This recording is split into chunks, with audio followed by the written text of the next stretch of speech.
Right, so Paige, welcome to the show. It's incredible. It's awesome to have you here. How are you today? Good. Thanks for having me. I love it. I love it. And what better way to continue to have this epic day with someone with an epic career as you know what I mean? I'm trying. I love it. I love it. Now, jumping in straight to the interview, let's go back in time and tell me where the journey begins. Oh gosh. In Toronto. um, Born and raised here. Um, do you mean like my journey into like getting into the arts? Yeah, yeah. Like how this passion started. Like what triggered it, Yeah. basically. Honestly, it was never really a decision I had to make. Like if I look back Mm, on all the home videos in the 90s, I'm the oldest of the cousins in my family, okay. and I'm just always forcing them to perform for our parents, dancing, singing at Yeah. the cottage in the summer, at Christmas, we're doing carols. I was definitely like the coordinator of all that, all my little minions. I still remember when they grew up and I was like, damn it, guess we can't perform anymore. Um, but no, it's just like always been in me. I've taken singing lessons since I was like 5, started acting classes in high school. Um, I always wanted to be a pop star, and then I saw Wicked, the Broadway show, for my 16th birthday, and then Okay. that kind of changed everything. And I ended up going to university for musical theater, Mm-hmm. and then once I graduated, I was just thinking about trying to be realistic in how I can make money. And in musical theater or in any kind of theater, there's not as many opportunities. You're either doing community theater or you've been fortunate enough to get cast on a bigger stage that still won't pay great, and you're doing the same show all the time. And I was Yeah. like, maybe I'll listen to my teachers in college. We always had a film class, even though it was musical theater. And my teachers always said, like, you should go into film. So I haven't given up my love for musical theater. I still wish I was doing it. But I was just like, I think the smart choice is to go into film. There's way more possibilities to get yourself employed and make Mm, your own stuff. And yeah, so it didn't really start at one point. It's always been the thing. I guess what specifically the thing is that's paying my rent has like slightly changed throughout the years, but it's yeah. always been in performance and the entertainment industry. And I'm actually very fortunate that it's been so obvious my whole life, because I think people who have other um, passions that they'd be Mm, willing to make into a career, those are the people I think that kind of will be like, oh, well, I actually have a backup plan, and yeah. maybe they kind of stop and they do that. But when you don't really have anything that you'd want to be your backup plan, it actually makes it a lot easier to keep going, because you're just like, it is what it is, you Totally. know? Yeah, yeah, absolutely. I mean, when you don't, the less you think about it, sometimes it's better. Yeah, honestly, I'm like, as long as I can pay my rent and each year I'm learning a new skill, or Mm, I've tried out a new department on set, or I've booked a few things, it's like as long as each year is getting a little bit better, then I'm fine. You know, not I love it. everyone's gonna be a, you know, Hollywood That, star when they're 20. It's yeah, just not yeah. realistic. I love it. That's so cool. And moving on here, like a little bit, tell me how you prepare a character. Now, I understand, of course, that it depends on the role, but what are like what is your approach before starting creating a character? Well, I see how I can bring my own life experience to Mm, them, how I relate to them. okay. And then I do get a lot of help from really preparing the world around me. Hmm. So, Hmm. like, maybe this has nothing to do with my specific character, but I do know the year we're in and I do know where it's set. And I'll try to like do some research just about that time and that place and like what it would be like, and try to like fill in the world around me. I'm definitely one of those actors that appreciates a really strong hair, makeup, wardrobe team. Obviously, like, shouldn't be mandatory or essential, but like it does help a Yeah, of lot. course. It helps a lot, like the physicality, and um, like to take that question and actually relate it to something specific I've done. I've sort of made a unintentionally made a career out of playing Marilyn Monroe. I've played her in a bunch of stuff. I've in a commercial for Tiff, um, and on stage I did a one woman show that toured Ontario. We did like the Fringe Festival, and then I also executive produced a movie where I play her, which we could talk about if you're interested after. But for that, I mean, I just watched all her movies, and I'd never been into her growing up. It's just something that happened. I cut my hair short, and then all of a sudden casting directors were like, oh, that's what we'll do with her. So I was like, well, I guess I better start learning about her. So I mean, preparing for that, I watched and listened to everything, especially the listening part. Try to get her speech down, but then to also sort of make it my own. Don't want to copy her. I mean, I don't think her natural speaking voice is quite as breathy as she does it in the movies. Yeah, but I'd say in general, no matter what the character is, I try to build a world around me first, come with a backstory, and then that automatically makes it easier because then I can really like sink into it. If that makes sense. Yeah, it does. It's amazing. That's so cool.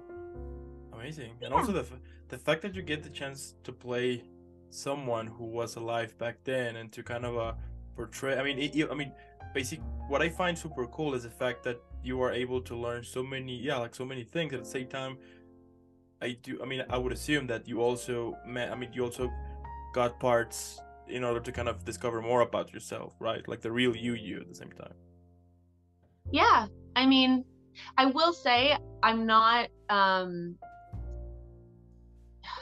like to get parts to, you know, discover new bits of myself and whatnot. Like I'm not at the place in my career where I can always pick and choose at the moment. Absolutely. So I mean, with crew work, I can pick and choose, and I'm very, very fortunate to be getting job offers there. That's what pays the bills between acting jobs. But when I get a job offer for an acting project, sometimes I'll read the script, and before I even audition, I'm like, oh, like I feel like I already know her.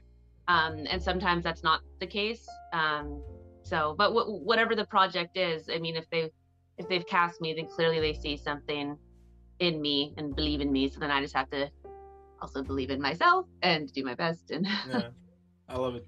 That's super cool. Now now that you mentioned the part that besides acting you have been involved into more about the, let's say, of the whole crew there, tell me like a little bit about it. Like, walk me through what are some of the things that you also do. Yeah, I'd love to. So this was coming out of quarantine. I really got into crew work. Pre-COVID, I had produced a few films myself, but that doesn't really make you any money. Like the Marilyn Monroe film was one of them. And then coming out of quarantine, I was like, you know what, I would love to find a way to make my living 100% in the film industry somehow. Like many actors, I worked in hospitality a few years ago, and for like a decade, like throughout all my 20s, I was in restaurants. And then I got a job as a set PA on just a TV movie. Actually, it was a PA, and then became a set PA, and then it went well. And by the end of that 3-week contract, they said, hey, do you want to come back and do another one, but we think you'd be a good location manager. And I was like, what does that even mean? So then last year I was doing locations, so that means, you know, I like to be the scout before we go to camera as well. So that means, you know, scouting, finding the locations, thinking about does the actual location work for the script, but then also the logistics. You know, if you're close to a highway, it's too noisy, where the truck's going to park, where we're going to have lunch, do we have washrooms, like all that stuff. And then it's getting permits from the city and whatnot. And then that's also, once you go to camera, that's a very physical department. You have a truck and you got lots of gear and you're the one setting up and tearing down the lunchroom. It's not a glamorous position, but I did actually enjoy it. You're the one that holds all the keys, you're talking to everybody. It's fine. But I definitely got a little burnt out. But then fortunately, my friend Christoph Benfi, who's an amazing DP cinematographer, he was like, hey, I mean, if you're good at locations and you're a strong chick who can drive a truck, you want to be a grip? And I was like, sure. So then I tried out G&E, grip and electric. So that's, you know, building the lights, shaping the light.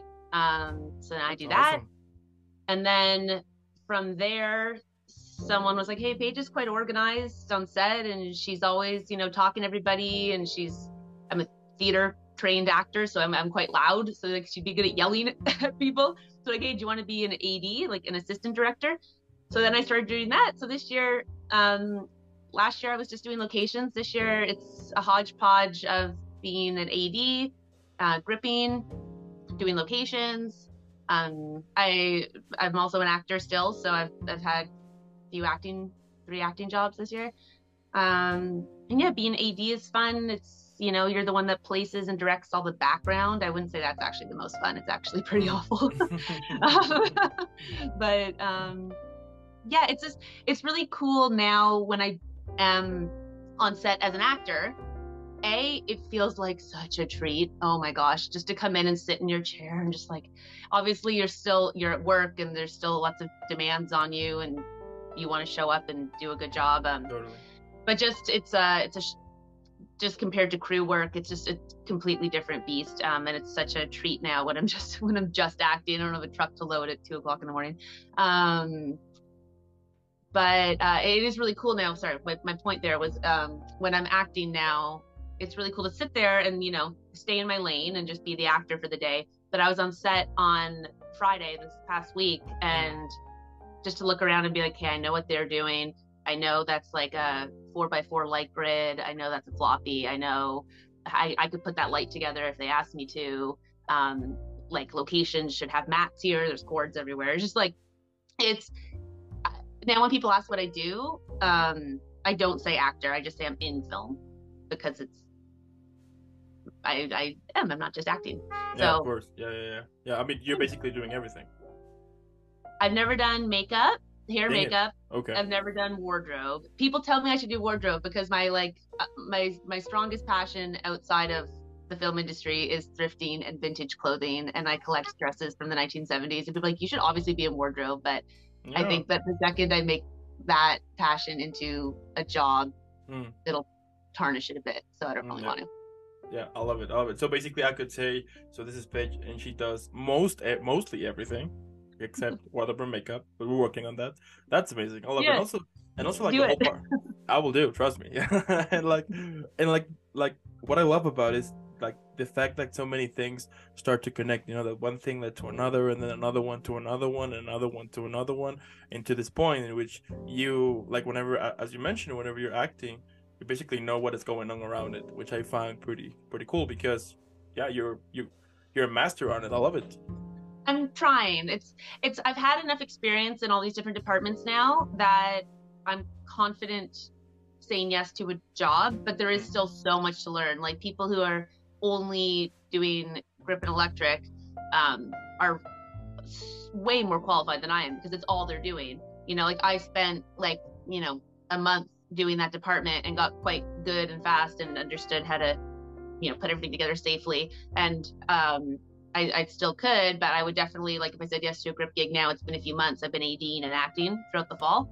It's been like 6 months since I've done a grip job. So I would definitely have to like sit down and be like, yes, I'll do it. Just like, I'm gonna have to, you know, look back on my notes and just give myself a little refresher. So absolutely. That's the pro is that it's really cool to understand how to do multiple things. The con is that it's harder to be excellent. You know, I'm good at all these departments. I'm really good at locations, but it's hard to be like excellent when you're not doing it all the time.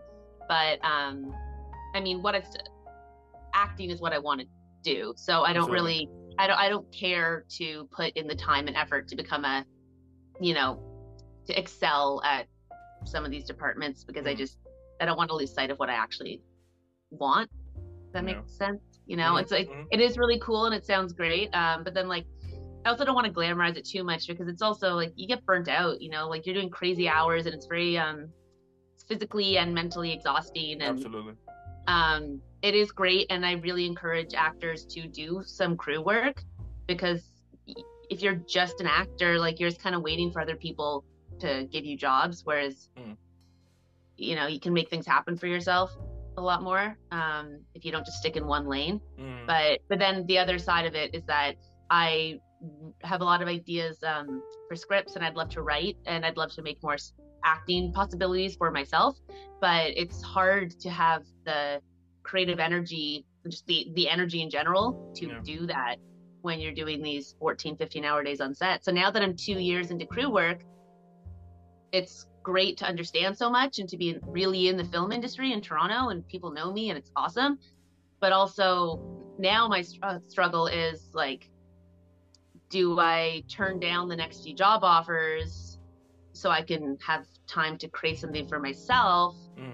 But then that means I'm not making any money. So how do I pay my rent? Then if I keep making money on set, will I ever have the energy to make, to produce another film? So it's sort of this like ups and downs. Yeah. Yeah, I shouldn't complain. I'm very Absolutely. grateful and I Yeah. get lots of job offers for crew work, but it's just like, what's the best thing for me? And I think it's really great that more and more people are openly speaking about their mental health and prioritizing that. And I've definitely done that over the last year once I started to realize I was getting burnt out too. So anyway, I'm just rambling now. Love it. No, please go ahead. I mean, what can I say? You're definitely a total badass. Let me just tell you that. I love it. All of what you do. I'm really good at driving trucks. I feel the most badass when I'm driving down the 401. Are you kidding me? That's all. That's super cool. I mean, as I've been saying here, you basically do most everything. I love it. Yeah, and you're doing it perfectly. Let me just tell you that. I love it. Now let's say that one day, Netflix, HBO Max, Disney Plus, you name it, they call you and they got this idea about creating a film, in which basically go, if you could describe your whole career and all of the characters you have played at the moment, so it's all of that, and they're gonna gather to celebrate your birthday, what would be the name of the film? What? So wait, it's like a film, like a biofilm about me? Yep. But yeah, like, so it's a biofilm about you, but in this universe of from your film, all of the characters you played since day one, they're all gonna gather to celebrate your birthday. Oh my god. Oh. Oh my gosh. Okay, well, it was some. Take your time. Take your time. Take your time. It's okay. So, I'm obsessed with the 70s. You can see my disco ball right there. I love it. So we'd be gathering at a disco, and most of my characters have been in the past, like in the 50s and 60s. Something to do with disco, disco baby, disco darling. I don't know. Okay. What have other people said to this? This is so hard. I mean, they really come up with some pretty interesting names, like, and on the spot, and even like some of them, they will come up with really like deep ones that makes you think like, okay. And some of them are hilarious. For example, one time I interviewed this actress that most of her acting career, she dies.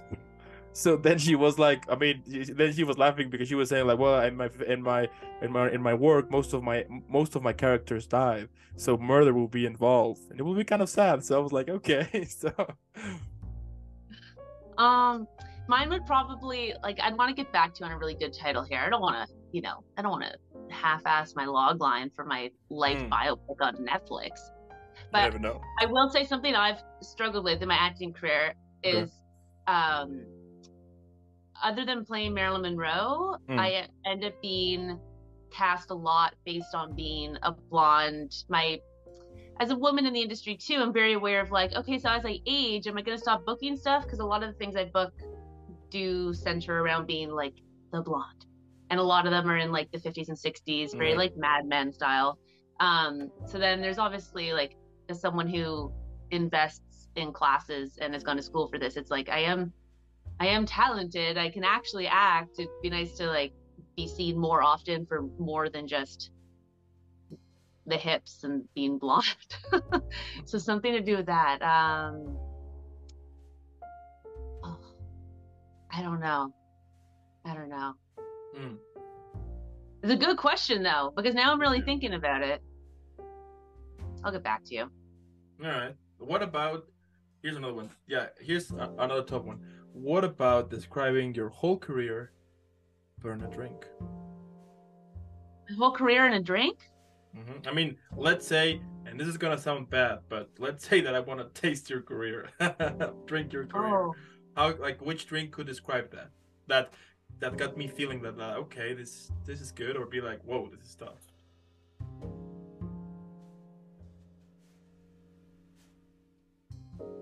I'd probably.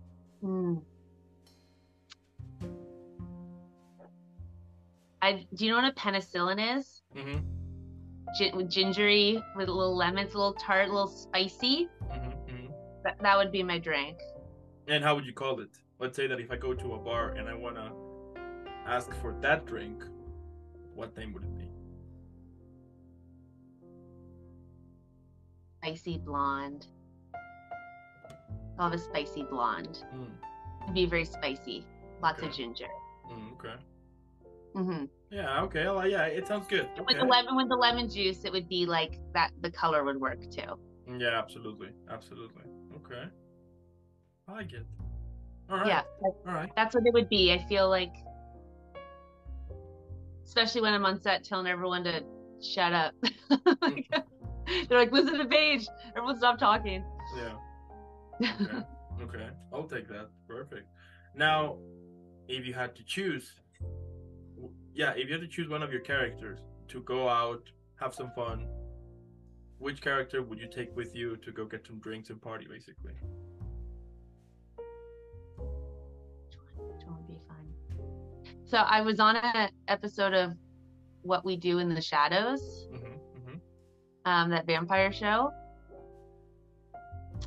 I was it was like a Seinfeld spoof in the 90s, and I had like again a role based on being blonde.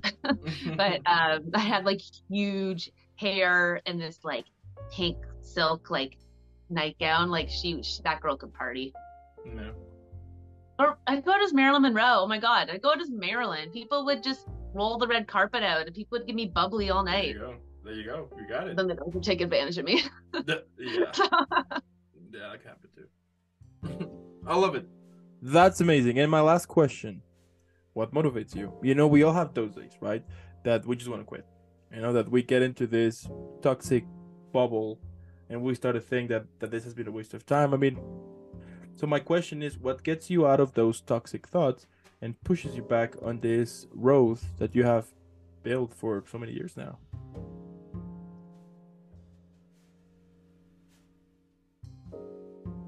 I know the feeling I get after experiencing some sort of breakthrough in a class where I just feel very like vulnerable and all my walls have been torn down, or, you know, leaving a day on set when I feel like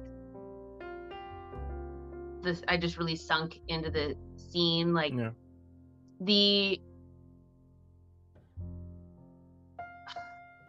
It's just such an exciting life, and the adrenaline that comes with it, and it's just like, and the people you meet, I can't imagine myself in any other industry. And it's hard, but it's so vulnerable. You get to know yourself so much better than, I mean, not to shit on people that's, you know, sit in a desk Monday to Friday, but like we stand up in front of our peers and like bare our souls. It's just like the human experience of working the arts and being an actor is just so much more raw. And I mean, I don't assume everyone's like this, but it's made me such an open book. I'm so emotionally available, and I think I can, you know, then like lend that to my personal life too.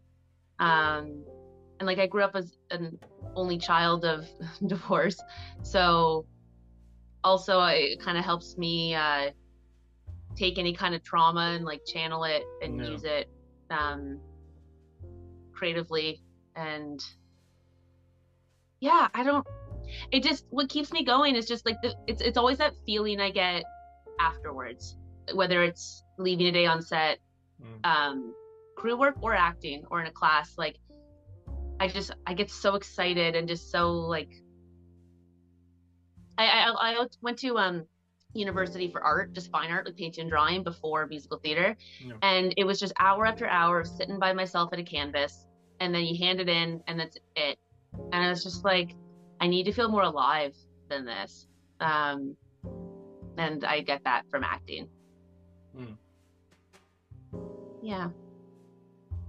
But I mean, Does that make yeah, it does. I mean, I was just speechless. That's all. Um, sense? I love it. That's so cool. And also, I mean, what can I say about your career? I mean, I love it. You know, it's so badass. It's so cool with lots of epic stuff here and there. You know, I mean, it's definitely a journey, and I like that. And I like the fact that you have stayed there because I can understand that. Yeah, I mean, it gets difficult as a yeah, as a, let's say, as a regular job, because once you don't have a steady income, you know, you can book a project and yeah, receive the paycheck perfect, and not have another project till 6 7 months, and then, you know, like that moment, I can understand how. You get hired and fired every few weeks. Like Yeah, I'll do a 6 week indie feature, and then I'll do a 3 week TV movie, and then I'll do a 2 day commercial. And like I've been very fortunate the past 2 years to get job offers every month, but this is the first month in 2 years. Like the reason I'm able to talk to you today on a it's Tuesday, I think. yeah, It's Tuesday. because like Yeah, Tuesday. I don't have any work lined up right now. I mean, I have an acting job. Actually, I found out like 10 minutes before we started this that I booked a film that's shooting next Yeah, week. you So see, I'm there very you happy. go. Yeah, I love on it. my birthday. On my birthday too. Like what a birthday present. But other than those few days on set, I'm gonna have like this month is open, you know, and then there's Yeah. Christmas shopping and there's all these other costs, and I'm just like, well, it is what it is, I guess. No.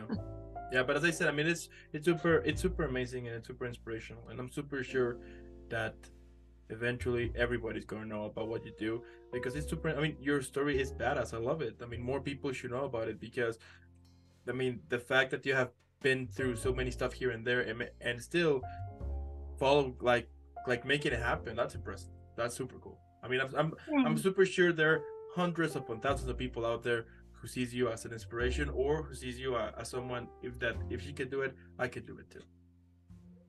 That's so nice. And Yeah. honestly, there are days where I'm like, wow, I just worked in production on a Netflix documentary. Like I did that in October, and I'm like, that's so cool. Like, am I making it? Like I have Netflix on my resume now. But then there's days where I'm like, God, there's people my age that are so much like further ahead than me, and I can't even get the energy to write another script right now. Like, what am I doing? So it's like, Mm, uh, I'd say on paper it looks great, and there are days where I feel great, but there's days where yeah, of course. I don't doubt myself. I do like I do feel like everything will click at some point, even if it's not till I'm 40. I do feel very confident that I'm on the right path, which is Yeah. great, Yeah. and helps me get through every day, having Yeah. that like gut feeling in me. I'm very fortunate that I feel that way. Um, but it's not always, it's not always easy. There are days where you don't have work and you're just like, what am I Absolutely. doing? Yeah. So. Yeah. Yeah. But you still make it happen, and that's badass. But you still Thank and you. Like, I should, absolutely. maybe I should give myself more credit. I don't know. Yeah, yeah, yeah, of course. And as I said, I mean, I love your career. Keep inspiring. Keep being this amazing, total, super badass person that do mostly everything. Not everything yet. We're working on that. And yeah, it's amazing. I also want to thank those who watch this video. Thank you so much. Be sure to leave a like, subscribe, follow, or leave a comment. Let me know what you think about this amazing, talented person I'm speaking with. She's a total badass here. And also, since the video's over, go follow her. I mean, let's make her viral. Hashtag Team Paige, because she's awesome. She's amazing. And again, Paige, thank you so much. Have an incredible rest of the week. Keep killing. Thank you. Keep killing it. Keep inspiring. Keeping awesome. And I'll see you in the next one. It's been so nice chatting with you. Thanks. Thank This you. was great. Great I'll way see to you in the spend next the one. afternoon. Absolutely. Here we go.